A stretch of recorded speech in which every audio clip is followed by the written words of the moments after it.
بسم اللہ الرحمن الرحیم۔ السلام علیکم ورحمۃ اللہ وبرکاتہ۔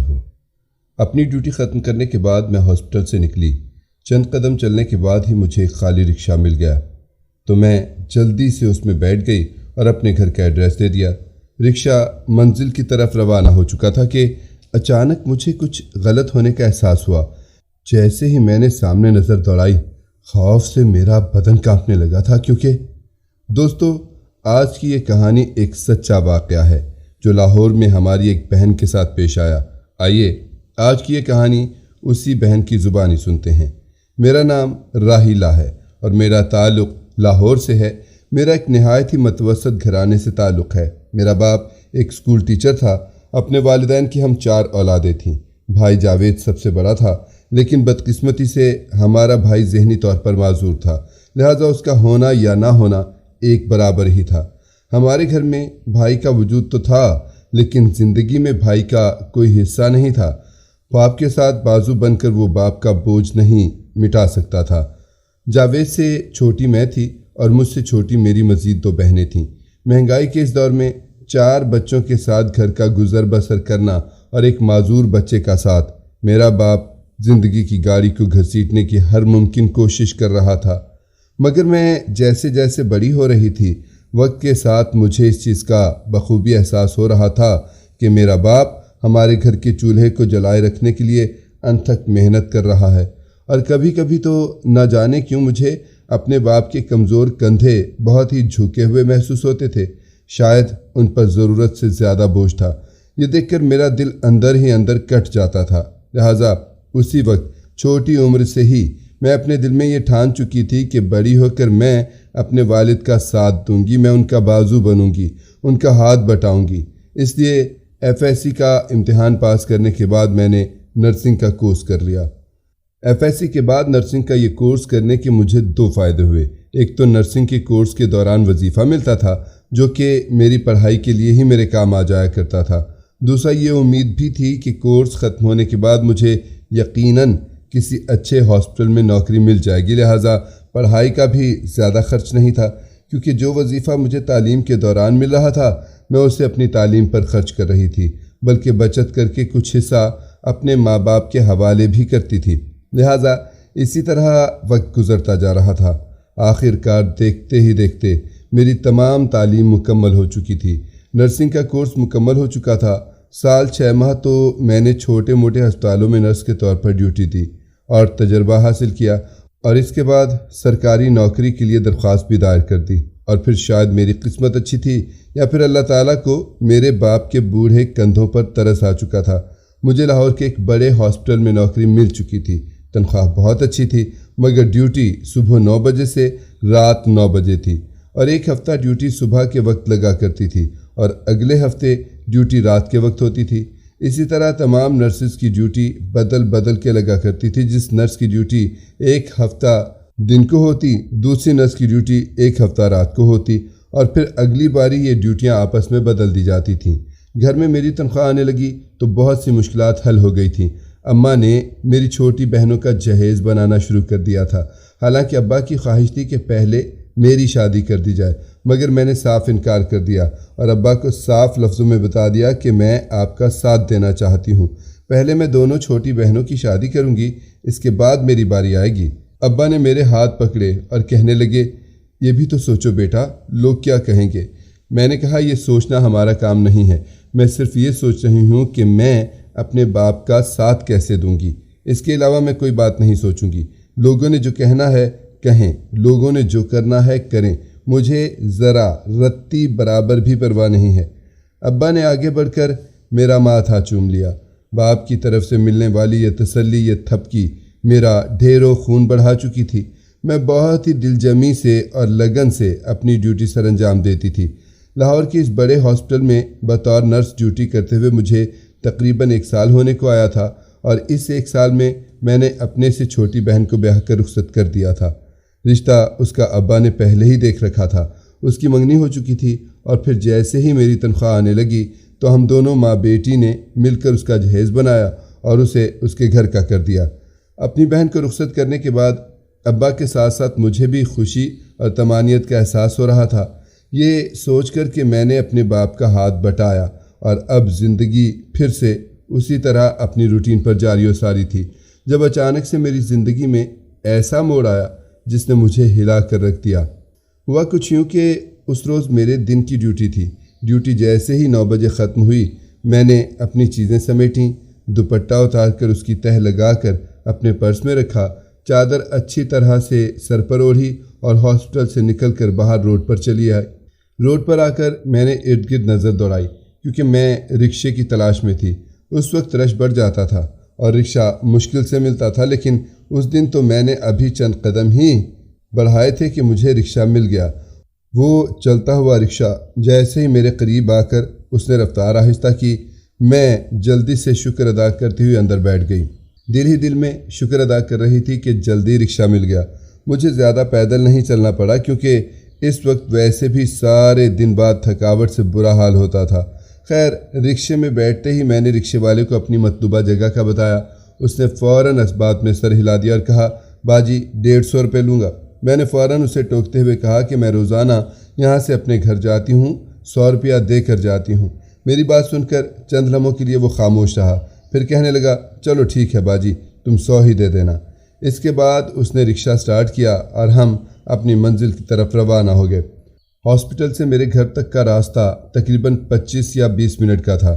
رکشے کو چلتے ہوئے چند منٹ ہی گزرے تھے کہ اچانک رکشے کی رفتار آہستہ ہوئی۔ میں جو اپنے موبائل میں مصروف تھی، فوراً نظر اٹھا کر دیکھا تو میں حیران رہ گئی۔ رکشے والے نے آگے والی سیٹ پر ایک مرد کو بٹھا لیا تھا۔ میں نے فوراً اسے ٹوک کر کہا، بھائی تم نے اور سواری کیوں بٹھا لی ہے؟ رکشے والا فوراً مسکین سی آواز بنا کر کہنے لگا، باجی رات ہو چکی ہے، میں بھی اب گھر جاؤں گا۔ جاتے جاتے ایک اور سواری مل گئی تو بٹھا لی۔ کوئی بات نہیں باجی، میرا بھی بھلا ہو جائے گا، تمہارا کیا جاتا ہے، اس سے تمہیں پہلے اتار دوں گا۔ خیر، میں بھی خاموش ہو گئی اور میں نے کہا، ٹھیک ہے۔ رکشہ ایک بار پھر سے چل پڑا۔ تقریباً 5 منٹ بعد رکشے نے ایک ٹرن لیا۔ یہ ٹرن غلط تھا، میرے گھر کی طرف نہیں جا رہا تھا۔ میں نے ایک بار پھر سے فوراً رکشے والے کو ٹوکا اور کہا، بھائی تم غلط راستے پر جا رہے ہو، یہ ٹرن نہیں لینا تھا۔ تبھی رکشے والا فوراً تیز آواز میں کہنے لگا، باجی اس بھائی کا گھر پہلے آتا ہے، آپ کو ذرا دور جانا ہے، اسے پہلے اتار دیتا ہوں۔ میں ایک بار پھر سے خاموش ہو گئی۔ میں نے کہا، چلو ٹھیک ہے۔ رکشہ مین روڈ سے اتر کر گلیوں میں آ چکا تھا اور گلیوں سے نکل کر وہ تھوڑا فیکٹری سائٹ پہ جانے لگا۔ مجھے اب عجیب سی الجھن ہونے لگی۔ میں نے فوراً بھائی کو کال کی، لیکن میں نے یہ ظاہر نہیں ہونے دیا کہ مجھے رکشے والے پر کوئی شک ہے۔ میں نے اپنی گھبراہٹ پر فوراً قابو پایا اور اپنے بھائی کو کال کی، مگر بدقسمتی سے میرے بھائی نے میری کال اٹینڈ نہیں کی۔ فوراً ہی میں نے ہاسپٹل میں اپنی ایک ساتھی ڈاکٹر کو میسج کیا، جن کے ساتھ ابھی میں اپنی ڈیوٹی ختم کر کے آئی تھی۔ اب میں دل میں دعا کر رہی تھی کہ یا اللہ وہ فوراً میرا میسج دیکھ لیں، کیونکہ ان کی ڈیوٹی بھی ختم ہونے والی تھی اور اس وقت وہ اپنے شوہر کے ساتھ گاڑی میں اپنے گھر روانہ ہو جایا کرتی تھیں۔ مگر شاید یہ قبولیت کی گھڑی تھی، انہوں نے فوراً ہی میرا میسج دیکھ لیا۔ میں انہوں نے میسج کیا کہ میں اس وقت مشکل میں ہوں۔ انہوں نے جواب دیا، کیا ہوا، سب خیریت تو ہے؟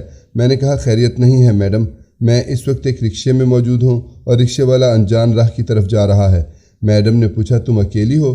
میں نے کہا، نہیں، رکشے میں ایک اور سواری بھی موجود ہے، مگر مجھے شک ہے کہ وہ سواری نہیں ہے، وہ شخص رکشے والے کے ساتھ ملا ہوا ہے اور یہ دونوں مجھے لے کر کسی سنسان جگہ کی طرف جا رہے ہیں۔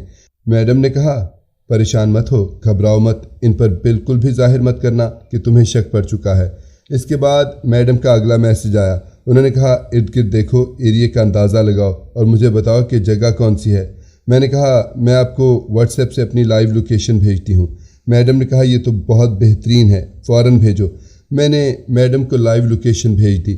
لائیو لوکیشن کا مطلب یہ ہے کہ اب میں جدھر کو بھی سفر کروں گی، میڈم کو اس بارے میں پتہ چلتا رہے گا۔ کچھ دیر بعد رکشہ کھیتوں کے پاس رک گیا۔ سامنے والی سواری جو بیٹھی ہوئی تھی وہ اتر گئی، رکشے والا خود بھی اتر گیا۔ میں نے جلدی سے اپنے لہجے کو نارمل کرتے ہوئے کہا، بھائی اس سواری نے ادھر ہی اترنا ہے تو جلدی چلو، مجھے دیر ہو رہی ہے۔ مگر میرے سوال کا جواب دینے کے بجائے وہ دونوں میری طرف بڑھے، مجھے بازو سے پکڑ کر رکشے سے باہر کھینچا۔ اس کے بعد رکشے والے نے میرے ہاتھ سے موبائل لے کر اپنی جیب میں ڈال لیا اور وہ دونوں کھینچ کر مجھے کھیتوں کے اندر لے جانے لگے۔ میں چیخ رہی تھی، چلا رہی تھی، مگر یہ علاقہ سنسان تھا، آگے کھیت تھے، کچھ دور فیکٹریاں وغیرہ بنی ہوئی تھیں اور اس ایریے میں عموماً مزدور جو کام کرتا ہے اس وقت تک وہ تمام لوگ جا چکے ہوتے ہیں اور یہ ایریا خالی ہی ہوتا ہے۔ مجھے بالکل بھی امید نہیں تھی کہ یہاں سے مجھے کوئی مدد ملے گی، مگر پھر بھی میں چیخ رہی تھی، چلا رہی تھی، اسی امید پر کہ شاید کوئی میری آواز سن لے اور کوئی میری مدد کو پہنچ جائے۔ دوسری طرف مجھے یہ امید بھی تھی کہ میڈم کے پاس میری لائیو لوکیشن ہے، وہ جلد ہی مجھ تک پہنچ جائیں گی۔ تب تک مجھے اپنا بچاؤ کرنا ہے، مجھے کسی بھی طرح ان دو درندوں کو اپنے آپ سے دور رکھنا ہے۔ وہ دونوں مجھے گھسیٹتے ہوئے کھیتوں کے درمیان میں لے جا چکے تھے، پھر ان دونوں نے مجھے دھکا دے کر زمین پر پھینک دیا۔ اب وہ دونوں ارد گرد کا جائزہ لے رہے تھے، تبھی رکشے والے کے چہرے پر ایک شیطانی مسکراہٹ ابھری اور وہ میرے اوپر جھکا۔ میں نے جلدی سے اپنی ٹانگیں اکٹھی کی اور دونوں پاؤں کی مدد سے اس کے سینے پر ٹھوکر ماری۔ وہ پیچھے کی طرف جا کر گر گیا۔ میرے اس عمل نے اسے آگ بگولا کر دیا تھا۔ وہ سخت طیش میں آ چکا تھا، اپنی جگہ سے اٹھا اور ایک بار پھر میری طرف بڑھا۔ اب کی بار اس کے دوسرے ساتھی نے اس کی مدد کی۔ اس شخص نے مجھے بازوؤں سے پکڑ لیا اور وہ رکشے والا اپنے گندے عزائم کے ساتھ میری طرف بڑھ رہا تھا اور میں دل ہی دل میں شدت سے دعا کر رہی تھی کہ پروردگار میرے لیے کوئی مدد بھیج دے۔ تبھی فضا میں اچانک فائرنگ کی آواز سنائی دینے لگی اور وہ دونوں ٹھٹک کر رک گئے، کھڑے ہوئے اور چاروں طرف دیکھنے لگے۔ کچھ دور سے آوازیں آ رہی تھیں، قدموں کی آہٹ تیزی سے ہماری طرف بڑھ رہی تھی۔ رکشے والا اور وہ دوسرا آدمی دونوں نے وہاں سے بھاگنے کی ٹھانی۔ دونوں کھیت پار کر کے دوسری طرف سے بھاگ نکلے، مگر خوش قسمتی یہ تھی کہ میرا موبائل جس پر لائیو لوکیشن تھی وہ رکشے والے کی جیب میں تھا۔ اب وہ جہاں بھی جاتے ان کی لوکیشن کا ہمیں علم ہو رہا تھا۔ وہ دونوں تو بھاگ چکے تھے۔ کچھ منٹوں کے بعد میڈم میرے پاس پہنچی، ان کے ساتھ ان کے شوہر بھی تھے اور 2 پولیس والے بھی تھے۔ میڈم نے میرا ہاتھ تھام کر مجھے زمین سے اٹھایا، میرے کپڑے جھاڑے اور مجھے اپنے ساتھ لگاتے ہوئے کھیتوں سے باہر لے آئیں اور اپنی گاڑی میں بٹھایا۔ انہوں نے پانی کی ایک بوتل کھولی اور مجھے پینے کے لیے پانی دیا۔ پانی کے گھونٹ پی کر میرا تنفس کچھ بحال ہوا۔ میڈم نے مجھے لمبے لمبے سانس بھرنے کو کہا۔ کچھ دیر بعد جب میری طبیعت کچھ سنبھلی تو میڈم نے مجھے بتایا کہ جب میں نے انہیں اپنی لائیو لوکیشن بھیجی تو وہ دونوں میاں بیوی تیزی سے اس طرف آ رہے تھے کہ اچانک راستے میں انہیں ایک پولیس موبائل نظر آئی۔ ان دونوں میاں بیوی نے جلدی سے اس پولیس موبائل کو روکا اور انہیں تمام واقعہ بتایا اور انہیں ساتھ چلنے کو کہا۔ پولیس والے بھی فوراً معاملے کی نزاکت کو سمجھ چکے تھے۔ انہوں نے اپنی گاڑی کو میڈم کی گاڑی کے پیچھے لگا دیا اور یوں وہ سب لوگ موقع پر پہنچ گئے۔ اس کے بعد میڈم تو مجھے لے کر میرے گھر کی طرف روانہ ہو گئیں، جبکہ وہ پولیس والے لوکیشن کی طرف روانہ ہو گئے۔ ان دونوں ملزموں نے جہاں جا کر پناہ لی تھی، پولیس والے عین اس ٹھکانے پر پہنچ چکے تھے کیونکہ لائیو لوکیشن والا موبائل ان کی جیب میں تھا اور پولیس والوں نے جا کر ان 2 درندوں کو دھر لیا تھا۔ وہ دونوں اس بات سے بہت حیران اور پریشان تھے کہ آخر پولیس ان کے پیچھے پہنچ کیسے گئی، آخر انہیں پتہ کیسے چلا کہ وہ کہاں چھپے ہوئے ہیں۔ گھر پہنچنے کے بعد میڈم نے مجھے تسلی دی اور شاباش بھی دی کہ لائیو لوکیشن بھیج کر میں نے نہ صرف ان کا کام آسان کر دیا تھا بلکہ میری اپنی جان بھی بچ گئی، ورنہ نہ جانے آج وہ دونوں درندے میرے ساتھ کیا کر چکے ہوتے، جانے میری عزت سلامت بھی ہوتی یا لٹ چکی ہوتی۔ میڈم نے مجھے کہا کہ اب تم 2 دن تک گھر پہ آرام کرو، ہاسپٹل آنے کی ضرورت نہیں ہے، میں تمہاری طرف سے لیو دے دوں گی، تم 2 دن کی چھٹی لے لو۔ میں نے تشکر بھری نظروں سے ان کی طرف دیکھا اور اس بات میں سر ہلا دیا۔ وہ رات میری زندگی کی بھیانک رات بھی تھی اور خوش قسمت ترین راتوں میں سے بھی ایک تھی۔ ایک ہی رات میں مجھے اپنی زندگی کے 2 بڑے تجربے ہوئے، ایک تجربہ جو نہایت بھیانک تھا اور دوسرا تجربہ جس میں میرے لیے فوراً مدد پہنچ گئی۔ اسے ایک رات میں خوف سے کانپ بھی رہی تھی اور خوش بھی تھی اور اللہ تعالیٰ کا شکر بھی ادا کر رہی تھی۔ میرے گھر والے بھی پریشان تھے اور خوش بھی تھے کہ مجھ پر آنے والی مصیبت جلد ٹل گئی۔ اگلے دن مجھے پولیس تھانے سے کال موصول ہوئی اور ایس ایچ او نے مجھے تھانے آنے کے لیے کہا۔ میں اپنے والد کے ساتھ جب تھانے پہنچی تو انہوں نے اپنی جگہ سے کھڑے ہو کر مجھے سیلوٹ کیا، جسے دیکھ کر میرے والد مسکرا اٹھے۔ ایس ایچ او نے میرے والد سے کہا کہ کل آپ کی بیٹی کی جان اور عزت صرف اس کی حاضر دماغی کی وجہ سے بچ گئی۔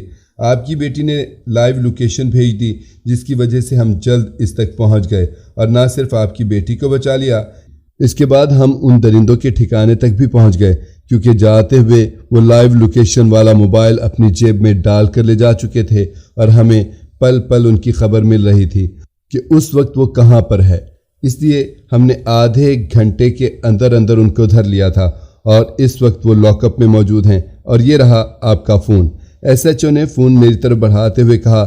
میں نے ان کا شکریہ ادا کیا تو ایس ایچ او پھر سے مسکرا کر کہنے لگا، شکریہ تو ہمیں آپ کا کرنا چاہیے کہ آپ نے ہماری مدد کی اور ہم ان 2 درندوں تک پہنچے، ورنہ نہ جانے یہ اب تک کتنی معصوم جانوں اور عزتوں کے ساتھ کھیل چکے ہوتے۔ اس دن اپنی زندگی کے ان 2 تجربات کے علاوہ میں نے کچھ اور بھی سیکھا۔ ایک یہ کہ اپنے ہاتھ میں پکڑے ہوئے اس چھوٹے ڈیوائس کو اگر ہم عقل مندی سے استعمال کریں تو یہ بہت بڑی اور فائدہ مند چیز ہے۔ اور دوسری بات جو میں نے سیکھی وہ یہ تھی کہ جب بھی آپ کے پیاروں کی کال آپ کے فون پر آئے تو اسے اگنور کرنے کے بجائے سن لیا کریں، کیونکہ ہو سکتا ہے دوسری طرف کوئی کسی بڑی مصیبت میں ہو اور اسے آپ کی مدد کی ضرورت ہو۔ ناظرین، مزید اس طرح کی سبق آموز کہانیاں اور واقعات سننے کے لیے ہماری ویڈیو کو لائک کریں، شیئر کریں اور چینل کو سبسکرائب کرنا مت بھولیے گا۔ شکریہ۔ اللہ حافظ۔